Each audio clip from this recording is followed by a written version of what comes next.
The topic is new initiatives in higher education in the state of Tennessee, and we're talking to the Chancellor of the Tennessee Board of Regents, Dr. Charles Manning. And of course, Dr. Manning, during this last segment, let's give you an opportunity to sort of bring us up in reference to some of the financial things dealing with higher education in Tennessee, because I think the first time that you came to us, there was no lottery, and I think that was one of the major issues that we talked about. How do you finance education, higher education? And now we have a lot. Talk about it from that perspective. Well, the lottery's been in a number of years now, and I'm sure many in the audience who have been able to take advantage of it. As we were chatting, it is more oriented towards a student who is coming straight from high school.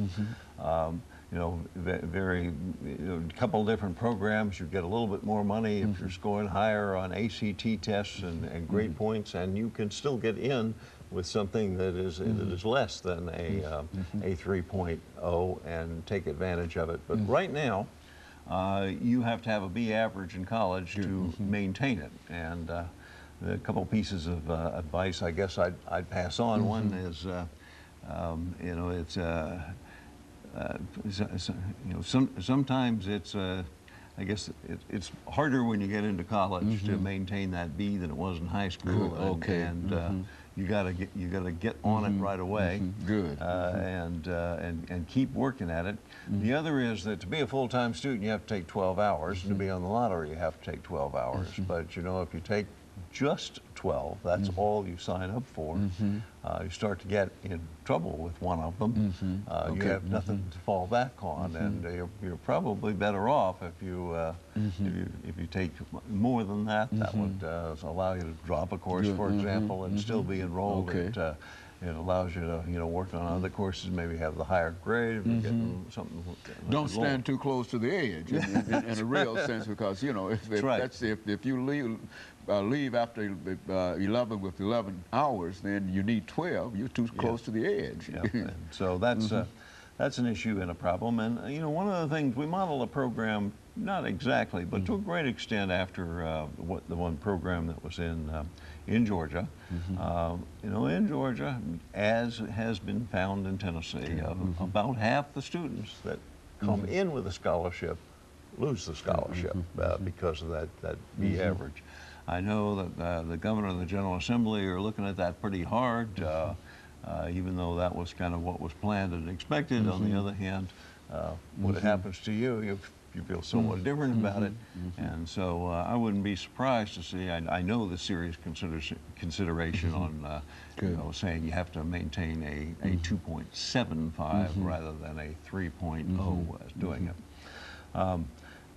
For adults, it's you know, not as easy. One of the things that that we have proposed, and jointly with the University of Tennessee, there are quite a number of students who have gone to school are within 30 hours of graduating, whether that's at a bachelor's level and you're you know, at 90 hours, or whether that's an associate degree level and you've got more than 30. And that was the idea. Let's take those people, let's provide a variety of different ways to access them. One of them certainly would be online, and give them a financial incentive to finish. And we think we could increase the number of people in Tennessee with baccalaureate and associate degrees.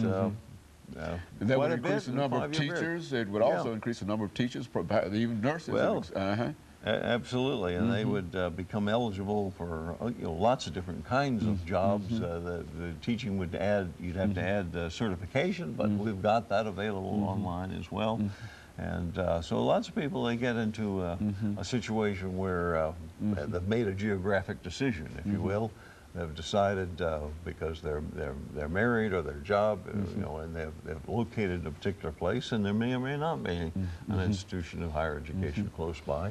So providing these opportunities to get there and do that. So another program that the governor has in his budget right now is one that's trying to be an incentive program for high school students to do well, and it would basically make community college virtually free in terms of tuition if you at coming out of high school have a 19 on your ACT, a 19 in English, and a 19 in math. Now that's, we've got lots of students in Tennessee who aren't at that level, but we need to get to that level. Maybe I shouldn't say this now in a real sense, but I think that in view of the new restrictions that we're putting in dealing with dress codes and all of that,